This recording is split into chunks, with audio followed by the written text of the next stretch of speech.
दादा गेला. आपला दादा कुठेतरी गेला इतकी गोष्ट शांताबाईला कळली. ती आपल्या खोलीत आली आणि खिडकीजवळील खुर्चीवर विचार करीत बसली. दादा कुठे गेला असेल हे तिला कळेना. आपण ऑफिसातून आलो त्यावेळी दादाची ट्रंक आणि गादी होती किंवा नाही हे तिच्या लक्षात आले नव्हते. मशीनच्या गडबडीत त्यावेळी तिचे लक्ष गादीकडे गेले नाही. आपणास एकटेच या खोलीत राहावे लागणार हा विचार मनात येताच तिला भीती वाटू लागली. अंधार पडत चालला तरी दिवा लावण्याची तिला भान राहिली नाही. ती किती वेळ तशीच शून्य मनाने खिडकीजवळ बसून राहिली होती. त्या रात्री खाण्याची गोष्ट तर राहू द्या, पण तिला चहा सुद्धा मिळाला नाही. तसेच अंथरुणावर पडावे लागले. अर्धी रात्र उलटेपर्यंत ती विचार करीत होती. आता जेवणाचा डबा कोण आणणार, बाजारातील एखादी वस्तू लागल्यास ती आपणास कशी मिळणार वगैरे अनेक विचार तिच्या मनात येत होते. परंतु प्रसंग पडल्यावर मनुष्य धीट बनतो आणि त्याला युक्त्याही तशा सुचू लागतात. असं म्हणतात हे अगदी खरे आहे. दुसऱ्या दिवशी उठताच शांताबाई आपल्या शेजारी गेली. शेजारच्या बिऱ्हाडात लक्ष्मीबाई आणि कृष्णाजी पंत राहत होते. त्यांना 2 मुले होती. एकाचे नाव वामन आणि दुसऱ्याचे नाव सुदाम असे होते.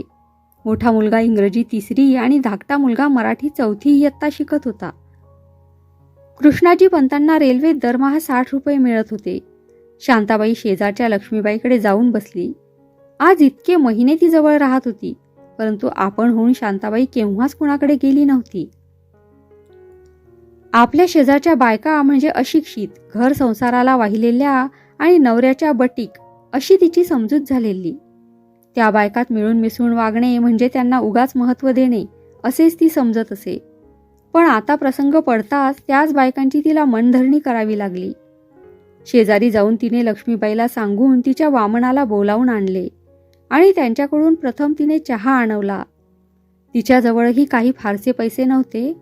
सर्व ट्रंक झाडून पाहता 8-12 आण्याचे पैसे निघाले. 10 वाजायला आले, परंतु जेवणाचा डबा आला नाही. आश्रमातून डबा बंद झाल्यावर यशवंतरावाने एका खानावळीतून डबा आणण्याची व्यवस्था केली होती. त्याचेही पैसे दिले नव्हते. उद्या सकाळी बाकी आणून द्याल तर डबा पाठवू असे त्या खानावळवाल्याने यशवंतरावास ताकीद देऊन ठेवली होती. त्याप्रमाणे त्याला पैसे पोचले नाहीत म्हणून त्याने डबा पाठवला नाही. परंतु हा गोंधळ शांताबाईला काय माहीत. तिने 10 वाजेपर्यंत वाट पाहून शेवटी ऑफिसचा रस्ता धरला. बरोबर तिने रुमालात बांधून एक बिस्किटाचा डबा घेतला. परंतु त्याने काय होणार, अण्णाची सर त्याला थोडीच येणार. आज आपणास जेवण नाही, उपवास घडला या विचारानेच ती गळून गेली. आज तुमची प्रकृती बरी नाही काय, तुमच्या मनावर कसलं तरी दडपण आहे, मला का सांगत नाही, मी येथील अधिकारी म्हणून संकोच बाळगू नका इत्यादी बऱ्याच गोष्टी शेठने केल्या. परंतु शांताबाईस काही वाचा फुटली नाही.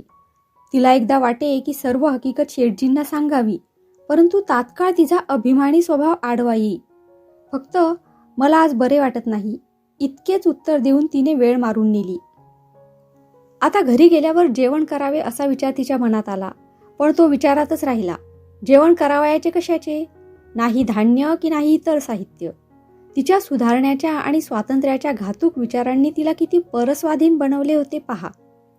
इतक्या अडचणीत आणि संकटात ती आली होती तरी तिचा अभिमानाचा ताठा काही कमी झाला नव्हता. असो, संध्याकाळी ती घरी आली.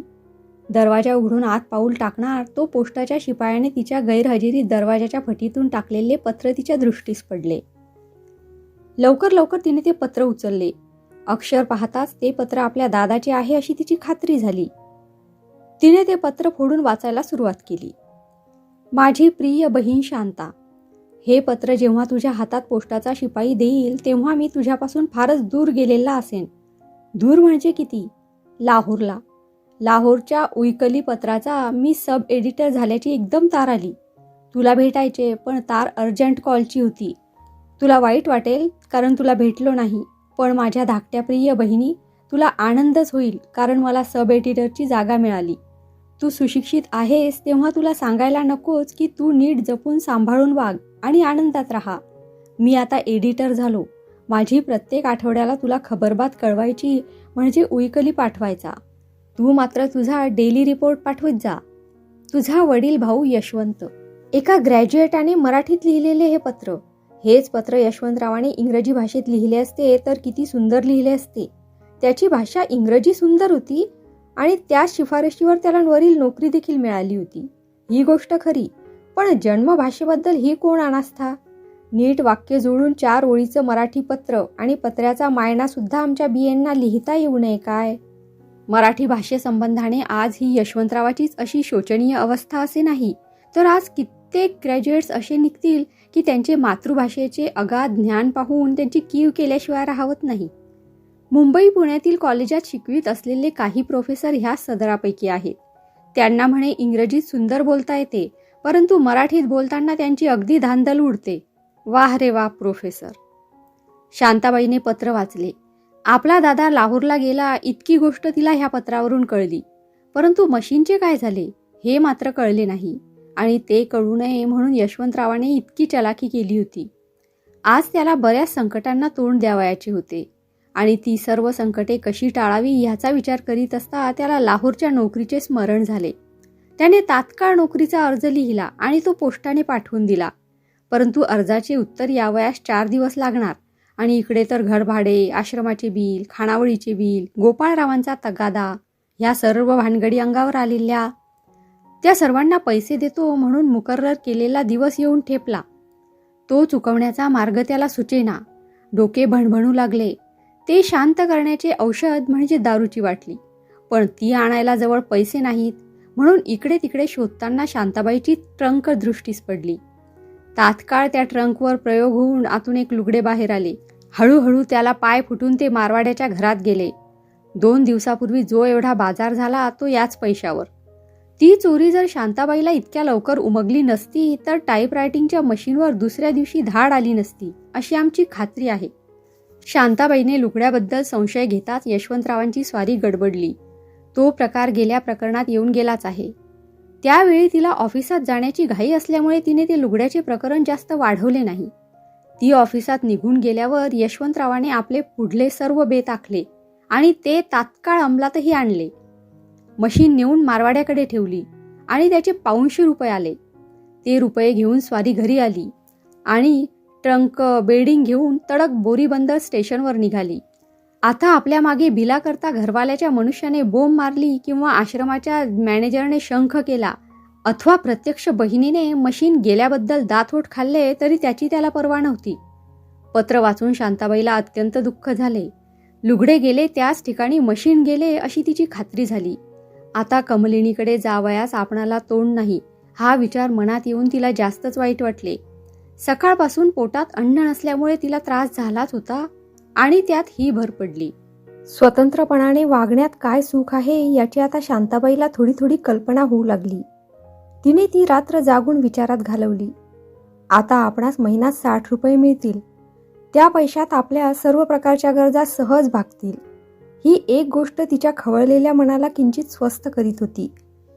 परंतु महिना भरून पगार हाती येईपर्यंत महिन्याचे बाकी राहिलेले 20-22 दिवस निष्कांचन स्थितीत निघावे कसे हा एक विचार तिला झोप येऊ देईना.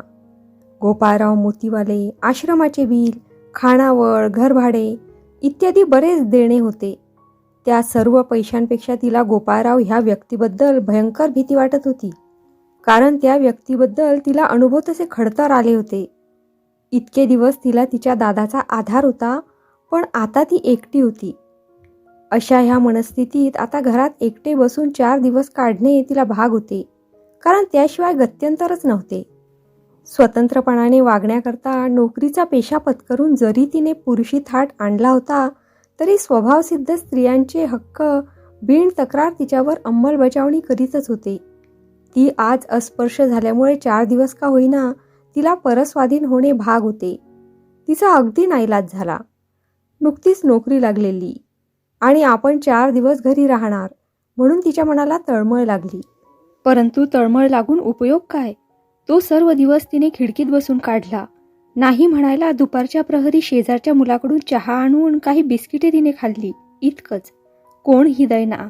एका सुशिक्षित म्हणवणाऱ्या मुलीने स्वतःच्या अरेरावी वर्तनामुळे स्वतःवर हे प्रसंग ओढवून घेतले होते. परंतु ह्या तिच्या वर्तनाबद्दल तिच्यापेक्षा तिची वडील मंडळीच विशेष दोषाला पात्र ठरतात, कारण त्यांनीच तिच्या शिक्षणाची दिशाभूल केली होती. संध्याकाळ होत आली. शांताबाई अद्याप खिडकीजवळच बसली होती. त्यावेळी रस्त्यातून सारखी रहदारी चालू होती, परंतु कोणत्याही विशिष्ट गोष्टीकडे तिचे लक्ष नव्हते. तिचे नेत्र अनेक देखावे पाहत होते, परंतु मन निरनिराळ्या अनेक विचारात गुंतले असल्यामुळे त्या देखाव्यांची तिच्या मनाला जाणीव होत नव्हती. रस्त्यातून जाणाऱ्या येणाऱ्यांची दृष्टी सहज खिडकीकडे जात होती.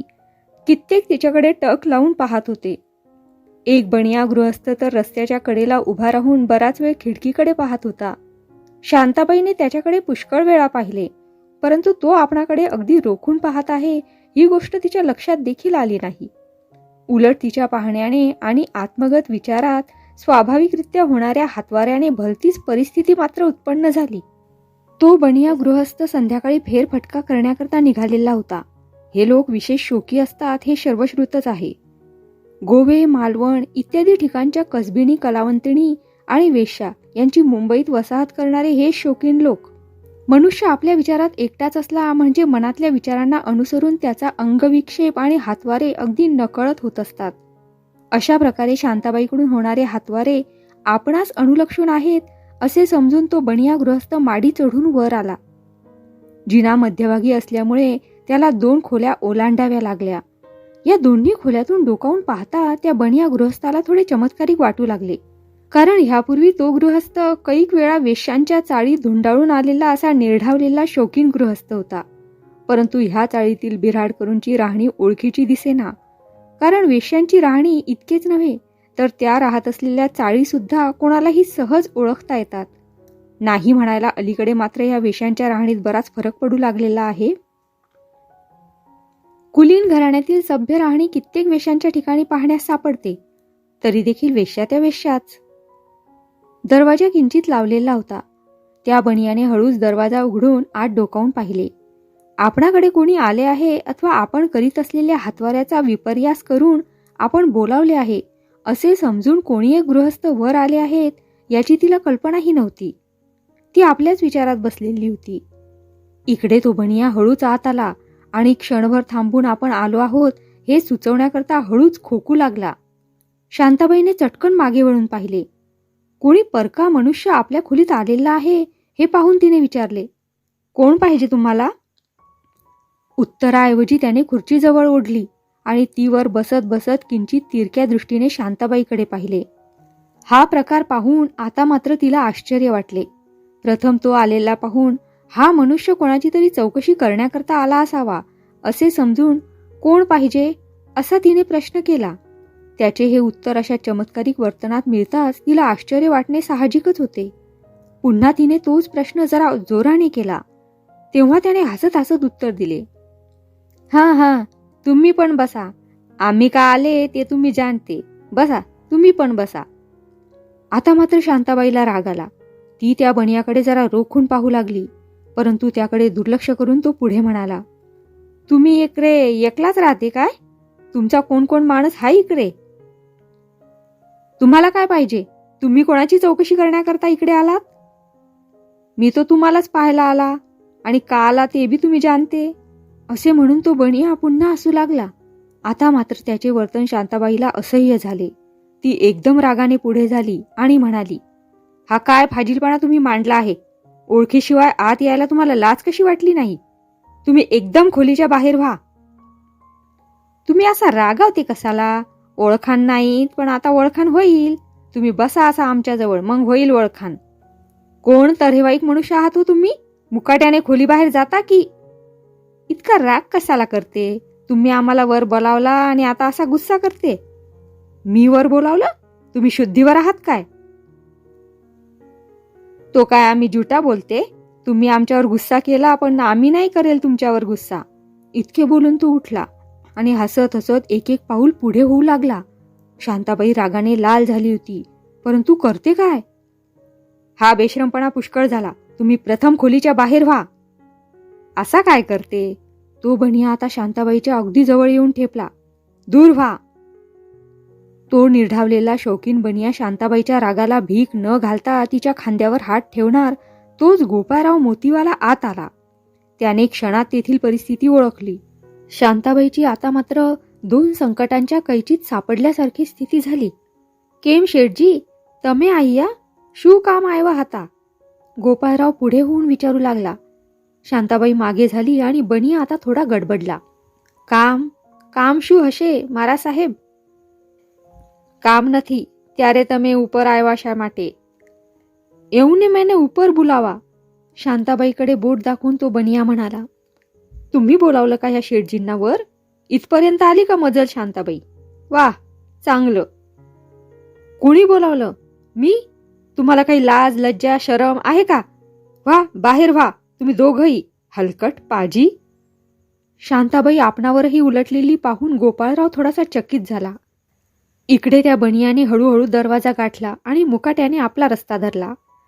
शांताबाई, माझी लाज लज्जा काढण्याचे आता आपण व्यर्थ श्रम घेऊ नका. आपली लाज लज्जा आता नीट सांभाळा म्हणजे झालं. उगाच नाकाने कांदे सोलण्यात काय अर्थ आहे? माझ्यासारख्या स्वजातीयांपेक्षा हा बनिया, बाहेरून मुद्दाम घरात बोलावलेला परजातीचा मनुष्य तुमची लाज लज्जा चांगली सांभाळून ठेवील नाही का? गोपाळराव, तुम्ही येथून चालते व्हा. अगदी दात होठ खाऊन शांताबाई म्हणाली. तिला हे गोपाळरावांचे वरील भाषण अगदी असह्य झाले. ओरड, आणखी मोठ्याने शंख करून ओरड. जमू दे इथं आजूबाजूची मंडळी. म्हणजे हा बनिया इथं कोणत्या कामाकरता तू बोलावला होतास ते सर्वांना सांगतो. हां, ओरड. एखाद्या चवताळलेल्या पण नखे काढलेल्या आणि दात पडलेल्या वाघिणीप्रमाणे शांताबाईची अवस्था झाली. परंतु तिच्याकडे दुर्लक्ष करून तो म्हणाला. का थांबलीस का? पण तुझा दादा दिसत नाही कुठे? तो कुठे बाहेर गेला आहे वाटतं तुला असे व्यवहार करायला सापडावं म्हणून. पण ते जाऊ दे. शांता, असं का आता ओढून ताणून चंद्रबळ आणून पाहतेस? अगं, अशा ह्या बनियापासून तुला असं काय सुख होणार आहे? तू माझ्याजवळ राहा, पहा मी तुला कसं सुखात ठेवीन. मग काय, राहणार ना माझ्याजवळ? असे म्हणत तो तिच्याजवळ गेला. ह्यावेळी शांताबाईच्या हातात जर एखादे शस्त्र असते तर तिने गोपाळरावांच्या छाताडात खुपसले असते. इतकी ती रागाने देहभान विसरली होती. तो जवळ आलेला पाहताच तिने दोन्ही हाताच्या मुठी वळून त्याच्या तोंडावर जोराने प्रहार केला. इतक्यात घरभाडे वसूल करणारा मनुष्य आणि त्याच्याबरोबर खाणावळीचे पैसे मागणारा मनुष्य असे दोघे जण आत आले. त्यांना पाहता शांताबाईला धीर आला. शांते, याचा वचपा मी कधीतरी काढीन बरं. जा मेल्या चांडाळा, तुझ्याकडून काय होणार आहे? मी एकटी असले तरी तुला पुरून उरेन, समजलास? बरं, पाहीन ना आता. शांताबाईच्या फटक्याने सुजलेल्या डोळ्यांवर हातरुमाल धरीत गोपाळराव म्हणाला. इतक्यात शांताबाईची दृष्टी दरवाजाकडे गेली. तेथे मिस्टर राजाध्यक्ष म्हणजे तिच्या ऑफिसातील शेठ उभे होते. ते स्वतः येण्याचे काय कारण? शांताबाई प्रथम ऑफिसात नोकरी करता आली त्यावेळी तिचे नाव कळताच त्यांनी बाहेरून तिची चौकशी केली. राव बहादूर जोशांची ती सून आहे असे कळताच त्यांना अत्यंत आश्चर्य वाटले. कारण राव बहादूरांचा आणि त्यांचा चांगलाच परिचय होता. राव बहादूरांचे घराणे चांगले नावलौकिकाचे आणि श्रीमंत असता त्यांच्या सुनेला नोकरी करण्याचा प्रसंग का यावा? हे कोडे पडून त्यांनी ह्या 4 दिवसात बरीच बारकाईने माहिती मिळवली. शेवटी खरा प्रकार त्यांना कळला. तुमची सून माझ्या ऑफिसात माझ्या हाताखाली नोकरी करते अशा अर्थाचे राव बहादूरांना पत्र लिहावे असा विचार त्यांच्या मनात आला होता. परंतु शांताबाई आज ऑफिसात न आल्यामुळे हा काय प्रकार आहे ते स्वतः पाहावे म्हणून ते आले होते. त्यांना पाहता शांताबाईला अत्यंत आश्चर्य वाटले आणि तितकीच ती खजीलही झाली. का गोपाळराव, काय झालं तुमच्या डोळ्याला? तुमची आणि शांताबाईची ओळख आहे वाटतं. मिस्टर राजाध्यक्ष आत येऊन विचारू लागले. हो, चांगली, फार दिवसांची आहे. इतके संतापाचे वाक्य गोपाळरावांच्या तोंडून बाहेर पडते तो शांताबाईनेही तितक्या संतापाने त्यांचे वाक्य पुरे केले. होय, तीच ओळख आता मी त्यांच्या तोंडावर पटवून दिली. बरं बरं, मीही पटवीन तुला अशीच ओळख, असे म्हणून गोपाळराव बाहेर पडला. तुम्ही ओळखता का ह्या चांडाळाला? शांताबाईने विचारले. हो, हा होता की आपल्या पोस्टात, माझ्याच हाताखाली 2 वर्ष होता. पण एका रजिस्टर पार्सलची अफरातफर केल्यामुळे त्याला नोकरी सोडावी लागली. तो किती योग्यतेचा मनुष्य आहे हे मी ओळखून आहे. पण त्याची आणि तुमची ओळख कशी झाली? ह्या प्रश्नाचे काय उत्तर द्यावे याचा विचार करीत असता भाड्याकरता आलेला मनुष्य म्हणाला. यशवंतराव कुठे आहेत? ते काल लाहोरला गेले. केव्हा येतील? ते नाही सांगता येत, त्यांना तिथे नोकरी लागली. मग आता भाड्याचे पैसे? 2 महिन्याचे भाडे आहे. आजचा वायदा होता आणि मलाही आजच बोलावलं होतं, खानावळीचा मनुष्य मध्येच म्हणाला. इतक्यात दुसऱ्या खानावळीचा मनुष्य म्हणजे माधवाश्रमाचा बिल कलेक्टर आलाच. त्याच्याकडे पाहून शांताबाई म्हणाली, दादा इथं नाही आणि आता माझ्याजवळही तुम्हाला द्यायला पैसे नाहीत. हा महिना भरू द्या, मग तुमच्या पैशाची व्यवस्था करते. आता आम्हालाही थांबायला वेळ नाही. असे आम्ही किती हेलपाटे घालावे? किती आहेत तुमचे पैसे? शेठनी विचारले. तिघांनी आपापले आकडे सांगताच त्यांना दुसऱ्या दिवशी संध्याकाळी बोलावून शेठनी त्यांची रवानगी केली. नंतर बराच वेळ त्यांच्या गोष्टी झाल्या. शांताबाईने शेवटपर्यंत त्यांना कोणत्याच गोष्टीची दाद लागू दिली नाही. शेवटी काळोख पडू लागला असे पाहून शेठजी जाण्याकरता उठले. मग आणखी 3 दिवस काही तुम्ही ऑफिसमध्ये येणार नाही तर? पण तुमची जेवणा खाण्याची व्यवस्था खानावळीतून मागवता वाटतं. मग आज आलं होतं का ताट? नाही ना? मग काय, आज सर्व दिवस तुम्ही उपाशीच आहात असं वाटतं.